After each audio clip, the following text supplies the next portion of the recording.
തവണ അതിനെ കയറ്റും. കുഴപ്പമില്ല, അപ്പൊ എന്തായാലും കയറ്റും. നമ്മളിത് അവിടുന്ന് നടന്നിട്ട് ഏകദേശം ഇതുവരെ എത്തിയിട്ടാ. മീൻ നമ്മളെങ്ങനെ കയറ്റും. നമുക്ക് മീനുണ്ട്.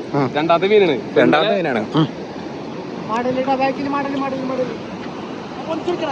ഞാൻ സിക്ക് പൊക്കിക്കോളാം. ലോഡില്ല. നീ അടിക്ക് കാത്തി വരിക്കണ്ട. നേരെ പൊക്കി പിടിച്ചത് തിരിച്ചു വന്നാൽ മതി.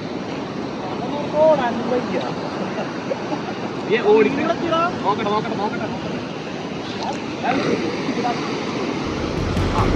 അടിക്കുന്നത് ഹെവി സൈസ് മീനാണെങ്കിൽ കരയിലേക്ക് അടുപ്പിക്കുന്നതാണ് ഏറ്റവും വലിയ ടാസ്ക്. കരയിലേക്ക് അടുത്ത് കഴിഞ്ഞാൽ പിന്നെ അതിനെ ഫൗളൊക്കെ അടിച്ച് രണ്ടാമത്തെ ഹുക്ക് ചെയ്യുക എന്നുള്ളത് രണ്ടാമത്തെ ടാസ്ക്. മീൻ ഏകദേശം ഇവിടെ എത്തിയിട്ടുണ്ട്.